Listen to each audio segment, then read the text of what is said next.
Alors, bienvenue sur notre webinaire thématique sur les accidents du travail et de trajet, et plus particulièrement focus sur les réserves judicieuses en accident du travail. Effectivement, on ne parle plus de réserves motivées, mais plutôt judicieuses ou en tout cas utiles. Toujours accompagné de Léa du 68. Par contre, cette fois-ci, vous ne verrez pas nos collègues qui nous ont lâchement abandonnés. On va vous parler, enfin surtout Léa va vous parler de quelques rappels sur les obligations. Je vais enchaîner avec une réserve et Léa nous fera tous les cas pratiques et moi je me reposerai à ce moment-là. Alors, sur les obligations, il y a quatre. Ah, je peux. Ah, pardon, autant pour moi. Oui, c'est vrai, j'ai la main dessus. Alors, sur les obligations, vous êtes quatre acteurs. Donc, on va aborder les quatre ensemble très rapidement, puisque ce sont plutôt des rappels, hein, comme l'a dit Lionel. Sur les obligations donc, du salarié, c'est dès lors que donc, un accident lui arrive, il a 24 heures pour vous en informer, pardon. Et il faut évidemment qu'il aille faire constater ces lésions par un professionnel de santé. Voilà. Le médecin, lui, complétera le certificat médical et on va l'aborder sur le diapo suivant.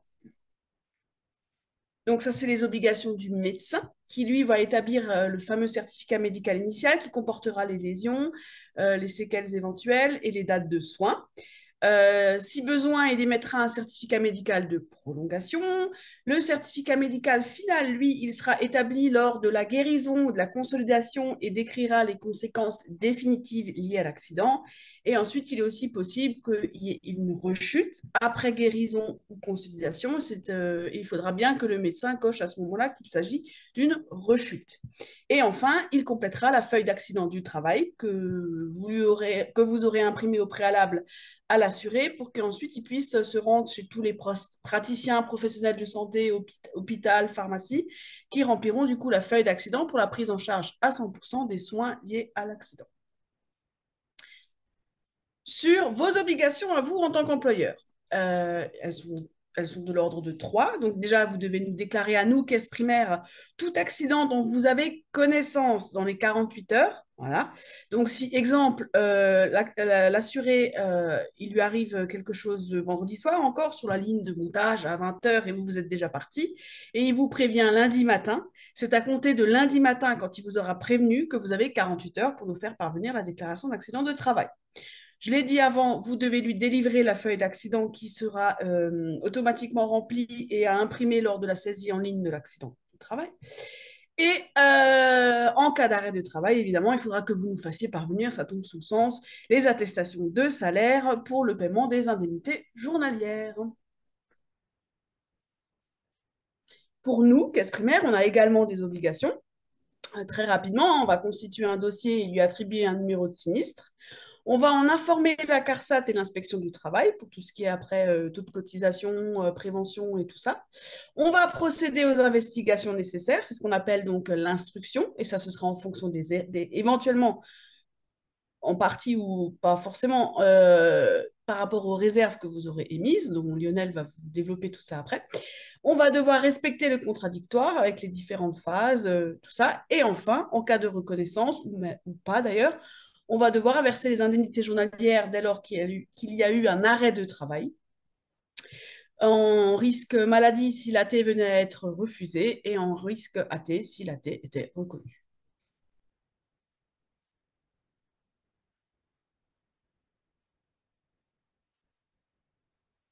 Lionel, à toi, bon, tu es en train de répondre à une question.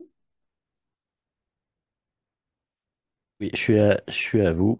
Alors, j'en profite, je l'ai fait par écrit, mais je préfère vous le rappeler à tout le monde. Là, c'était un rappel très rapide des obligations des uns et des autres, mais pensez à toujours constater un accident du travail qui se passe au sein de votre entreprise. Ça ne va pas forcément aboutir à une reconnaissance, mais au moins vous avez fait les démarches administratives obligatoires et vous ne pourrez pas avoir de problème avec un salarié de mauvaise foi qui viendrait par après vous dire que vous n'avez pas fait ce qu'il faut pour son éventuel accident de travail. Mais on va attaquer le gros du sujet, à savoir les réserves. Alors, un petit rappel sur ce qu'est une réserve. C'est une remise en cause par vous du caractère professionnel de l'accident. Ça concerne l'article R 441-6 du Code de la sécurité sociale qui dit que la déclaration d'accident du travail de trajet peut être assortie de réserves de la part de l'employeur au plus tard dans les 10 jours francs suivant sa rédaction. Donc actuellement, le compte entreprise présent sur le net entreprise vous permet de toujours avoir une vision sur les accidents que vous avez déclarés en ligne qui sont encore susceptibles d'être enfin, sur lesquels vous pouvez encore ajouter des réserves. Donc c'est quand même très pratique. Et on est bien sur 10 jours francs, c'est-à-dire 10 jours qui se suivent hors jour férié.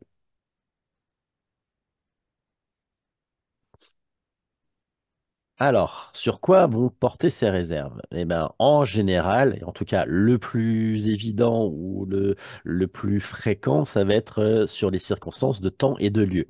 Mais là, on va avoir pas mal d'exemples sur cet item-là. On va pouvoir également parler d'une cause totalement étrangère au travail avec souvent l'absence de subordination. Là aussi, on va en parler un petit peu après. Par contre, on ne parlera pas trop de l'état pathologique antérieur accompagné d'une réserve sur le fait accidentel. C'est dans les cas où vous êtes informé d'un état de santé ou d'une fragilité physique de votre salarié. Alors, c'est des faits, obligatoirement des faits avérés, hein, qui vous permettraient de dire que s'il y a accident, effectivement, il y a accident sur le lieu de travail pendant les heures de travail, mais toutes les conséquences médicales de cet accident ne vous sont pas forcément imputables. Ça va être des dialogues, ce sont les éléments que vous allez pouvoir fournir lors de l'enquête et le médecin conseil va éventuellement prendre ces éléments et minorer ou limiter la prise en charge de l'accident.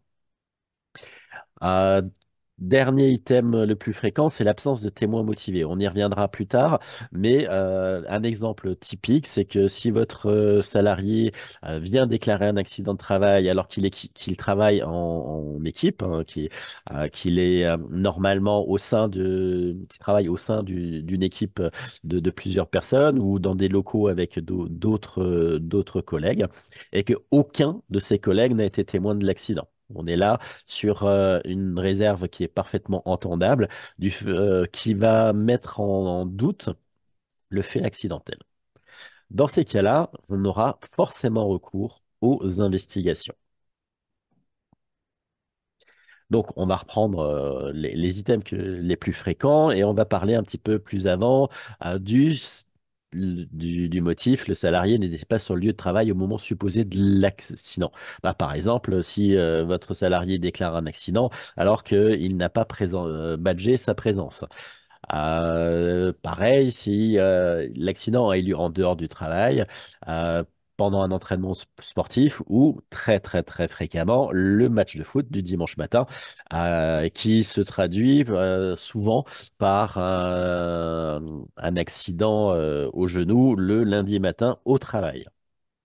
Donc là, on est bien entendu sur des faits qui peuvent être prouvés par ailleurs, hein, par exemple des sites de clubs, des réseaux sociaux, du fait que votre salarié ait des activités à plus ou moins à risque en dehors de l'entreprise. Alors, les causes étrangères au travail. Ce sont des liaisons qui vont être imputées à une activité ludique auquel peut pratiquer votre salarié dans les locaux de l'entreprise sans autorisation ou non organisée par l'employeur. Faites bien attention à ces limites. Si par exemple vous avez installé une salle de sport au sein de votre entreprise, les activités au sein de cette salle de sport sont sur la subordination ou en tout cas dans le cadre du travail. Donc un accident de sport dans une salle de sport installé par l'employeur, ça sera un AT. Par contre, comme on a les images à l'écran, les courses de chaises à roulettes ou les matchs de foot au sein de vos locaux ne seront jamais pris en charge au risque de l'accident de travail. De même, si votre salarié se rend sur le parking de l'entreprise et sur lequel il va s'adonner à des réparations de vélomoteurs, de voitures, de cycles, de vélos, etc., il se soustrait à votre autorité et par là même, s'il se blesse pendant cette activité, encore une fois, l'AT ne sera pas reconnu. Attention aussi, il faut que nous soyons au courant de ces éléments-là. Donc, lorsque vous allez émettre la description des circonstances de l'accident, il faudra nous alimenter en informations et l'indiquer. Ne prenez pas non plus les formules telles que il semblerait que, nous pensons que, nous croyons que. Ça ne veut strictement rien dire et ce n'est pas des réserves. Encore notre exemple qui vous est présenté, c'est que le salarié qui s'isole volontairement avec un tiers pour un motif personnel ou, au pire des cas, s'adonner à une activité illicite. Enfin, dans les cas de suspension de contrat de travail, donc en cas de grève ou d'arrêt de travail, le salarié est soustrait à votre autorité et par là même, tout accident intervenant à ces moments-là ne serait pas reconnu au risque professionnel. Je l'avais oublié, mais effectivement, on va parler un petit peu des étapes pathologiques antérieures. Excusez-moi. Ce sont en fait des cas où il existe des antécédents médicaux. Ces antécédents, comme je l'ai déjà dit auparavant, ne vont pas remettre en cause la réalité de l'accident, ni le caractère professionnel de l'accident, à condition qu'ils aient lieu, bien entendu, au sein de l'entreprise ou en faisant l'activité de l'entreprise. Mais on va de toute façon ouvrir une instruction. Cette instruction, dans le cas de risques professionnels, sont toujours en phase contradictoire, c'est-à-dire que toutes les parties, à savoir vous et votre salarié, auront connaissance de tous les éléments de l'enquête qui vont mener à cette décision. Mais cette réserve pourra, à condition qu'elle soit en lien avec l'accident ou l'état de liaison, pourront remettre en fait en cause la réalité dans certains cas du fait accidentel ou limiter les conséquences de ce fait accidentel. En cas d'absence de témoin, on n'aura pas forcément l'abandon de la notion de présomption d'imputation de l'accident au risque professionnel. Ça ne, voilà, ce n'est pas possible d'annuler la présomption, mais effectivement, toute cause d'anormalité va la remettre en cause. D'où l'importance de tous les éléments pratico-pratiques que vous allez pouvoir nous fournir et du fait où vous ne trouvez aucun témoin. L'absence de témoin est en soi un élément probant. Il y a aussi un autre fait qui va pouvoir nous appuyer sur l'éventuelle non-reconnaissance de l'accident. Ça va être des lésions invisibles, comme les douleurs dans le dos ou les TPS. Autre cas qui va soustraire votre salarié à la reconnaissance forcément d'un AT, c'est lorsqu'il y a une faute intentionnelle. Cette faute intentionnelle va supposer un acte volontaire avec l'intention de causer une liaison corporelle à lui-même ou à autrui. Le salarié qui est mécontent parce que son chef d'équipe lui refuse ses congés et qui de rage donne un coup de poing dans le mur, métacarpe complètement démoli, la main dans le plâtre, 3 semaines d'immobilisation, etc., etc. Oui, mais ce sera à tout, en fait, ce sera pris au risque maladie, hein, parce que voilà, il y a quand même un arrêt, il y a des soins, il y a un arrêt qui est conséquent, mais ça ne sera pas reconnu en accident de travail. De même, vous n'allez pas dire à vos salariés d'aller mettre dehors le prestataire qui vient, qui fait mal son travail du fait qu'il a mal fait son travail. Les RICS ne sont forcément pas reconnus comme une activité professionnelle. Alors, bien entendu, cette réserve ne pourra être prise en compte que si vous décrivez le cas de violence de la victime, que vous décriviez la motivation ou ce qui s'est passé. Encore une fois, si vous ne nous donnez pas les éléments probants, nous ne pourrons pas nous y appuyer.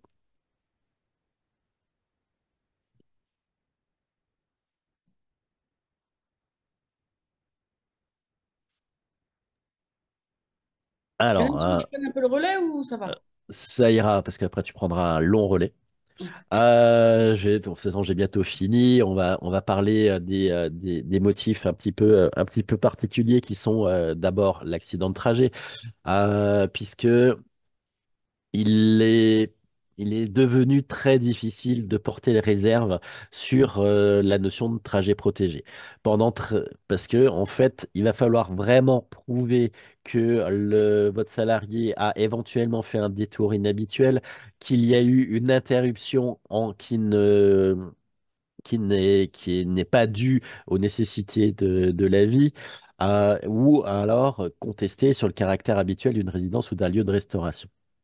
Ce sont les seuls cas où vous allez pouvoir, enfin, en pratico-pratique, vous allez pouvoir intervenir que si votre salarié fait un détour de 100 km parce qu'il avait oublié son sac à dos dans sa maison de campagne.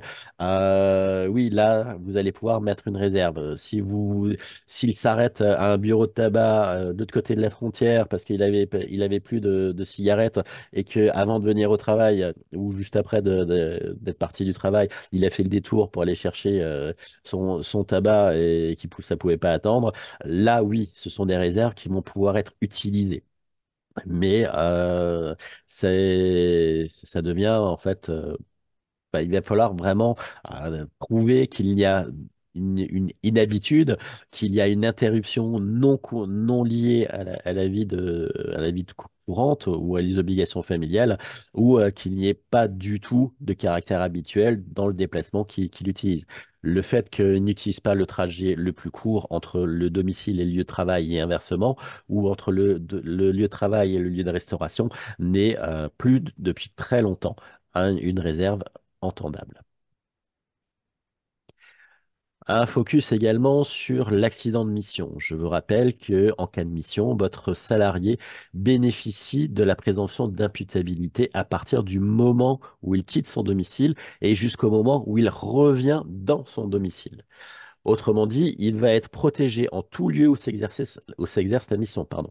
Que ce soit au bureau, au chantier, au restaurant, à l'hôtel ou sur les trajets.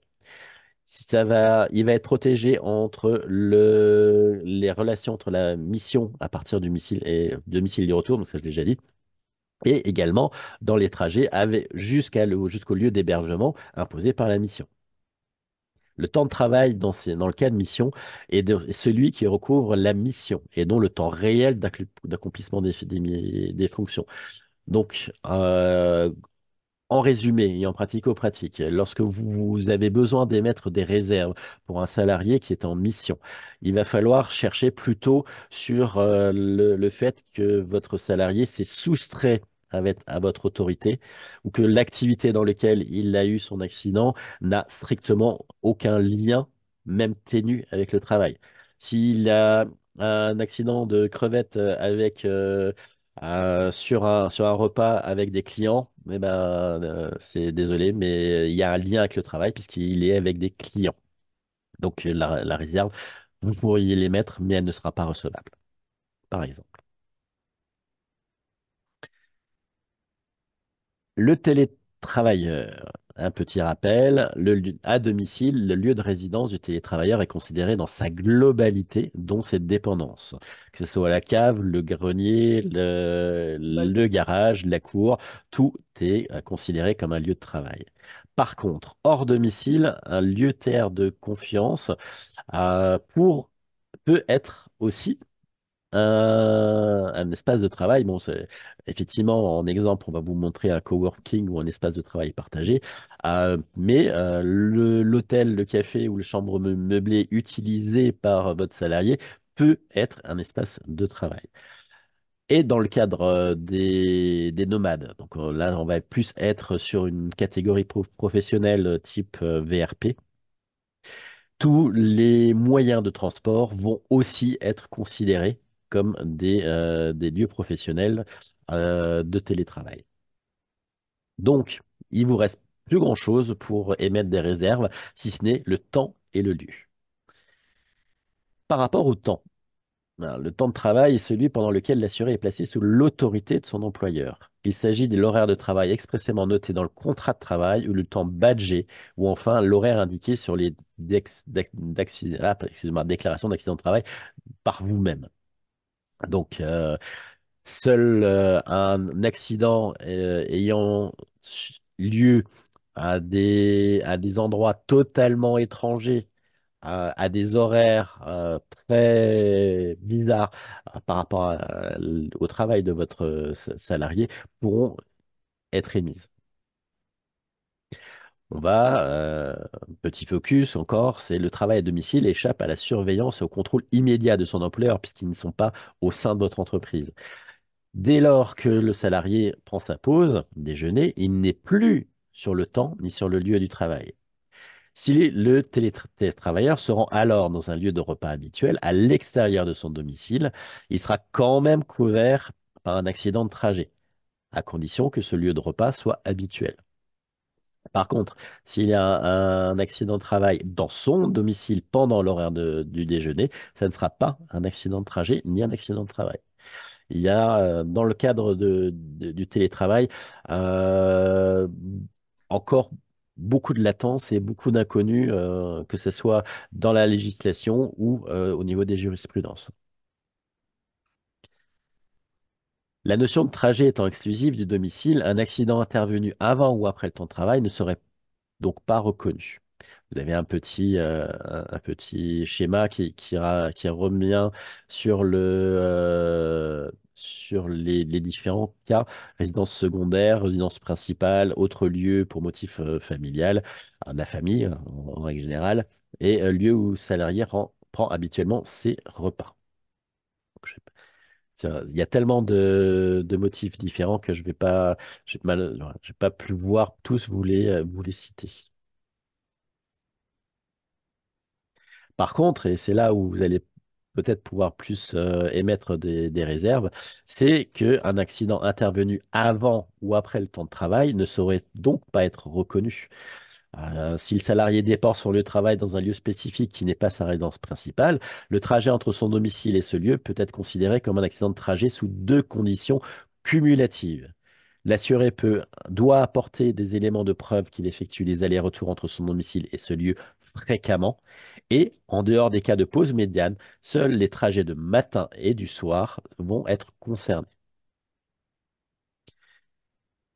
Après, si vous avez beaucoup de questions par rapport au télétravail, on ne va pas forcément vous le répondre aujourd'hui. Il y a beaucoup trop d'inconnus, beaucoup trop d'informations récentes et pas assez de recul sur les jurisprudences ou les décisions.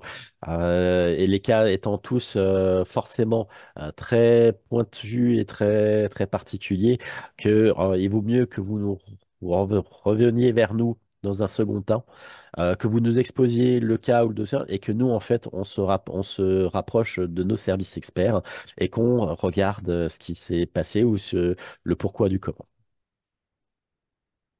Ok.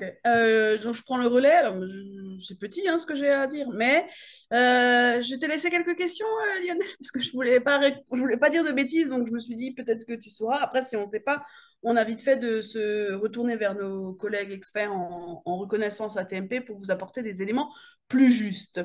Alors, sur le côté pratique, pour émettre les réserves, vous avez plusieurs possibilités. Donc, dès lors que vous déclarez en ligne l'accident du travail, vous avez à l'étape 4 pièce jointe et réserve. Donc, soit vous pouvez, dans le petit pavé réserve, mais de mémoire, il y a 250 caractères, donc c'est pas énorme, vous pouvez émettre vos réserves à ce moment-là. Le mieux, c'est, si vous avez toutes les infos à ce moment-là, avant d'émettre les réserves, de le condenser dans un fichier PDF tout ensemble et que vous le joignez à la déclaration en ligne, à cette étape-là, choisir un fichier. Ou alors, vous avez la possibilité, du coup, oui, de les émettre dans les 10 jours francs suivant la déclaration. Donc, en fait, quand vous allez vous connecter sur votre compte entreprise, vous allez donc d'abord déclarer l'accident de travail. De toute façon, vous allez le faire sans émettre de réserve à ce moment-là, en sachant que vous avez 10 jours pour nous les émettre. Et l'outil du compte entreprise va garder en mémoire les dernières déclarations. Et en fait, il y aura un espèce d'effet glissant comme ça, de plus 10 jours, plus 10 jours. Et du moment que vos déclarations, enfin en tout cas pas la déclaration, le nom de la personne concernée, le nom de l'assuré concerné et la date de la déclaration, du moment que ça s'affiche, c'est que vous pouvez encore cliquer dessus et mettre une réserve. Et vous avez encore la possibilité, du coup, d'émettre des réserves à ce moment-là. Du moment que la petite info de l'historique de la déclaration de l'assuré n'apparaît plus sur votre écran du compte entreprise, c'est que malheureusement, les 10 jours francs sont dépassés. Les 10 jours francs de mémoire, c'est au lendemain de la date et avant la date limite, en sachant que si la date limite tombe un jour férié ou un jour comme dimanche, c'est reporté au jour ouvrable suivant. Alors, en caisse primaire, comment on va se passer, enfin, comment en tout cas, sur combien on peut partir de délai d'instruction. Donc, de toute façon, de toutes les manières, il nous faut absolument deux documents pour qu'on puisse, pardon, lancer l'instruction, à savoir donc le certificat médical, je vous en ai parlé au tout début, et la déclaration d'accident de travail que vous allez nous émettre, idéalement, en ligne sur le compte entreprise. Nos agents de la reconnaissance ATMP, hein, c'est un service dédié, il va étudier les deux documents. Si tout colle, s'il n'y a pas de réserve, si tout est cohérent et que c'est bien, ça répond bien à la règle de l'accident de travail, donc en temps et en lieu du travail, on va partir alors sur une reconnaissance pardon, dite d'emblée, et le délai maximum sera donc de 30 jours. Voilà.